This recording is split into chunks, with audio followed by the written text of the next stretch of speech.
Hey, Friendo, Steve here. Hey, Larson. Welcome to our latest Dark Side of the Ring review. This time we're talking about the Graham family, Eddie Graham, Mike Graham, championship wrestling from Florida. Or as I like to call this episode, toxic masculinity in wrestling, because I feel like that was a large focus of this episode, or at least, consciously or not consciously. That's sort of what I got out of it. And what can happen when too much pressure is placed on families, and the vicious cycle of suicide that can happen. It's a pretty heavy episode. It is. It really is. You got suicide. You got alcoholism. You got a family plagued by depression through various generations. All in the world of professional wrestling. It's a running theme throughout the episode is peace of mind. And that's something that seemingly Eddie was striving for. Never really found it. Something his son Mike was striving for. Never really found it. It seems like the only member of the family, at least that was mentioned in this episode, that has found it was Mike Graham's daughter, Nicole, who, through the tragedies in her family, and processing that and finding some healing after all the all that she's been through, has found some measure of peace of mind. And as she said at the end of the episode, she finds herself in a really good place right now. Yeah. Kind of shocking. Like, one of the final beats of the episode reveals that not only did Eddie Graham kill himself, not only did Mike Graham kill himself, not only did Mike Graham's son kill himself, but there are also two other males in the Graham lineage that killed themselves. Eddie's father and Eddie's brother. Uncle. Eddie's uncle. So his father brother. And his brother. Okay. Yeah. And yeah, I mean, it's really heavy stuff. A lot of these Dark Side episodes have elements of dark humor in them. I mean, you look at the New Jack episode for a perfect example of that. There's actually kind of a funny parallel to watch the New Jack episode versus this one, where there's one bit that was talked about diving into the toxic masculinity of it all, the training sessions that they would have in Florida, and how, people were breaking bones. And there was a Taskmaster Kevin Sullivan tells a story about this newer wrestler who they wanted to basically haze him out of the business. And so Kevin Sullivan was instructed to go out there and make him bleed. And Kevin Sullivan, very regretful about it, but with the understanding, hey, this is either my livelihood, this is my way of feeding my family, or I'm out. Either way, this guy is gone. Yeah. And he had to go. And they sort of didn't, specify exactly what method was used. But if you can contrast that with the New Jack episode, where that dude had no regrets about making anybody bleed or trying to kill anybody. And we've had the conversation about whether or not, he was just fully living the character or not. But this episode didn't really have a lot of, this was a very dark episode. This is a very heavy episode with not a lot of, I'm not going to call it standard, because half of them do, half of them don't, basically. But none of the sort of darker humor elements to it. This was a really heavy episode. It really was. You mentioned the training aspects where, prospective wrestlers who come in maybe thinking this was fake, and then Eddie wants to teach them a lesson. Yeah. Or in the old school way, in between Dark Side of the Ring and Tales of Territory, there's a lot of stories of people coming in to train and then getting hurt. And, I think back in those days, the old school way is if you put someone in the ring and stretch them, maybe hurt them, and they come back, well, they must really want to do it then. Then they train you. If you hurt them and they don't come back, well, the old school mindset seemed like, well, they weren't made out for this business anyways. And this episode, they made it seem like Eddie's approach was put them in the ring, hurt them, and they'll respect the business more. But anyways, they tell a similar story in the Championship Wrestling from Florida, Tales of Territory. They go into more detail about one particular story about someone coming into training and Eddie saying, hurt him, essentially. Both instances, not played for laughs at all. Yeah. But yeah, it's an interesting contrast because in a lot of other episodes, I mean, perhaps most notably the Herb Abrams episode about, was it UWF? Yeah, right. Where it's like a wild, drug-fueled ride where there's a lot of dark humor in that episode. Yeah, right, exactly, yeah. This is a lot different than that because I think, it focuses so much on, on Eddie's, what drives him and how, his ambitions, basically. He came up, he was, I believe, if I'm not mistaken, he was NWA Tag Team Champions at one point in the WWF. Yeah. WWF. Yeah. With his fake brother, Dr. Graham, Dr. Jerry Graham. Now, that seems like someone that could get a whole episode of Dark Side himself. I know. Ooh, that story about the hospital. Oh, wow. Yeah. Oh my gosh. I know. Yeah. Goes in there. His wife. His wife has got some sort of medical emergency. Doctor says, we're not sure. It's his mother. Oh, it's his mother. Yeah, it's his mother. We're not sure if she's going to make it. And Dr. Jerry Graham's like, well, no, she is going to make it. Otherwise, you're going to have a big problem on your hands. He walks in with a shotgun and a giant knife, a hunting knife, and shoots the shotgun off, and then grabs the mom, puts him over his shoulder, her dead body. Yeah. That was, talk about some real fodder for the series. But when that's that kind of shit seemed to be, I'm not going to say the norm back then, but certainly, it was just a different era. Yeah. Where that kind of shit, it would happen. And you don't really hear a lot of that these days, unless maybe it's coming out of Florida. But yeah. And then, he real smart guy, mind for the business, goes to Florida as a wrestler and eventually finds his way into being a booker and the promoter of the territory. Yeah. And we are revisited once again by the Dark Side of the Ring's true background villain, Vince McMahon. Yes, because when Vince comes along and starts ripping out the territories, I think separate from that. So Harley, Dusty Rhodes was there in Florida, and I think he ended up going to Jim Crockett. Yes, and he took a bunch of the talent with him. And because I get the feeling that people were just sort of, once Vince started doing that shit, they just started like, okay, who has the best chance of survival here? And if you look at World Championship Wrestling, the TV show from NWA, Jim Crockett, that was a solid production. Yeah. That looked so professional. When you go back and look at it, it's kind of obvious now, this is why people would go there. Yeah. Because it seemed to have the best shot against Vince McMahon, and of course eventually did become WCW, and it did beat Vince McMahon for a spell. But that left the Graham territory up Schitt's Creek. Yeah. And then Eddie ends up killing himself. Mike takes over, and try as he may, he survived for about 2 years, and then that was all said and done. Yeah. Eddie's story is an interesting one. Getting into the wrestling world from, I think they said he was from Tennessee, finding himself up in New York, main eventing Madison Square Garden, making, as Jim Cornette put it, 6 figures, which in today's money, he estimated about $1 million annually.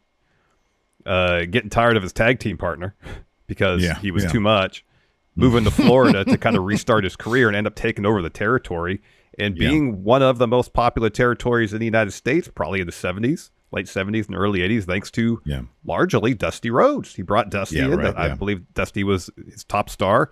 Dusty was in Championship Wrestling of Florida when he won the NWA Championship. And then when Dusty left, as this episode put it, left with a good portion of the roster to go to Crockett. It really hampered the business, the Championship Wrestling from Florida.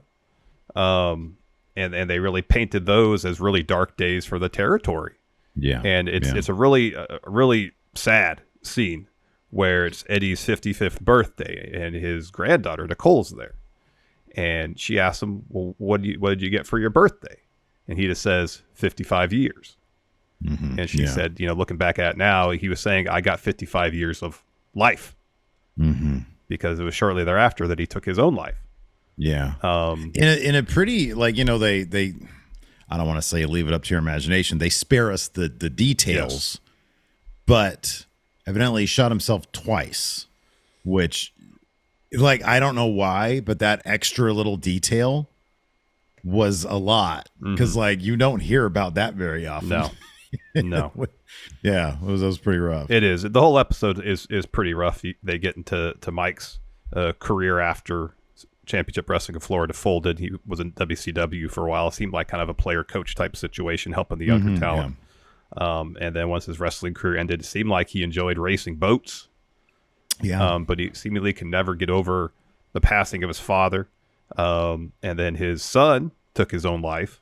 Yeah. And then his daughter, Nicole, said to him then, this cycle ends here. Because she had a young daughter at that point.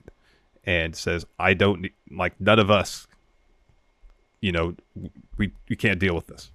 Yeah. And we shouldn't have to deal with this. This ends here. And as she puts it, Mike said, all right, 2 years later, he took his own life. Yeah, I think he was 61 years old, which, is, and he says, I was, or the sentiment was, he felt he was a bad son and a bad father. And yeah, I don't know. The interesting thing cause I've been lucky enough in my life to not have to come close to suicide. I don't have anybody that I know, I don't think personally, that's gone that way. But the idea, I forget her name, but Mike Graham's daughter. Oh, Nicole. Said, Nicole, thanks. She felt that when her grandfather, when Eddie took his own life, she said she felt like it became an option, or it became something that was then something that was possible. She used the word option.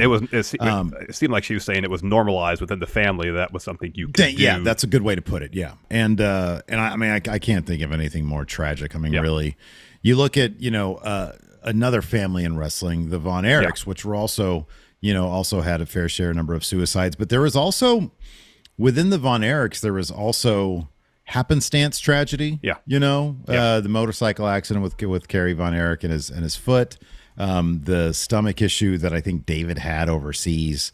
And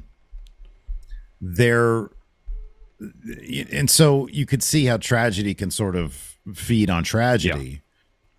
In this case, the idea of depression and suicide being a hereditary thing is not just tragic, but horrifying. Yeah. Because at that point, where does it end? Because it's if it's in the DNA, that's a really scary thing. And you just hope that, you combine that aspect of it with the era with which, and the industry with which they grew up in, pro wrestling, tough business, a really tough business. And one that, especially back then, was like probably the height of toxic masculinity, And so you combine all that. I mean, what a nasty combination. What a horrible recipe. And you just hope that, given that there have been advances in, and sort of a larger awareness of mental health, and an emphasis in culture today on suicide prevention, maybe the cycle will end with the next generation of Grahams, Yeah. And that's kind of the hopeful note, if you will, the episode's left on, because as Nicole says, she feels like she has finally found that peace of mind, that her life is in a good place after so much tragedy in her life. And she talks about breaking that cycle of depression and suicide that has, befallen her family for several generations. And you hope that is something that will continue on with that family for sure. Because that's horrible to have to deal with that generation after generation. That is awful. It is. Yeah, it absolutely is. Just interesting insight though into the territory itself. I love whenever they dive into that aspect of things. You and I have been doing this for so long, and I always like, and I know you feel the same way, it is always interesting to learn new things, and that's one thing that I think you and we never really dived into too much, is the ins and outs of each of the territories. Yes. And I know we've been interested in Championship Wrestling in Florida because of the Kevin Sullivan cult leader stuff. Yeah. That seemed interesting. I know it's something that you and I both been interested in. One thing that I do on my Twitch channel is go from territory to territory and look at their TV programs. And it's a lot of fun. And so any excuse to get a closer look at at any of these territories. Especially in this presentation, it's one thing, Tales of the Territory had the round table aspect of it, but to get it in sort of a documentary form adds so much to it, so much flavor to it, so much detail to it. Yeah, I will say that Championship Wrestling from Florida one of Tales of the Territory is one that's more of a broad look at the history of the territory, not so much like the first Memphis one, where it's just various stories. But the one thing Dark Side of the Ring does that Tales of Territories does not is bring in other members of the family who are outside of the wrestling business that adds perspective, backstory, to some of the stuff, where on Tales of the Territory it just kind of seems like, oh, look at this weird stuff they did back then. Well, Dark Side of the Ring will bring you the real human toll some of this stuff is taken on friends, family members. And that's something that Tales of the Territory, for the most part, didn't do. Mm-hmm. Yeah. It was just a different thing. Yeah, it definitely is. It definitely is. Do we know what's up next week? They didn't. I don't know if they mentioned at the end of this episode. I had to see, I got to give, I owe Vice or Jason and Evan $2 because this time around, usually the next day I'll watch it in the morning. Yeah. And the $2 episode that you pay for on YouTube is available. It's available to purchase, and the money goes to Vice. But this time the episode wasn't up yet. So right below where the episode playlist was. Don't say anything else. Just. It was a cheap rip of it, man. It was all pixely and shit. There's a giant border around it. You don't have Vice on your cable system? Nope. Really? I don't think so. Well, you should check. I do. I think I checked last time. I checked for Dark Side of the Ring last time. I always buy it on YouTube. It's my thing. All right. I bought like almost every episode on YouTube. Gotcha. But this time, unfortunately, I had to deal with the big pick. So I'm going to shell out next time when we see if we ever, have the fortune of meeting Jason and Evan in person. I'll fork them over each $1. Yeah, there you go. And say, can you please pass this on to Vice? Maybe I'll throw in a tip or something. There you go. As far as the next episode, the WrestleZone has a schedule, and it looks like the next one is what happened to Doink the Clown. That should be an interesting one because Matt Bourne had himself an interesting career. He did, man. The Alpha and the Omega. Yeah, that'll be. There's got to be some dark humor in that one. It's Doink the Clown. Come on. Just anything that explores WWF in 1995 has got to be some funny shit there. Yeah, you got that right. Yeah. Anyways, so that's going to do it for the review. Please let us know in the comments what you thought of this episode of Dark Side of the Ring, and we'll see you guys around. Goodbye.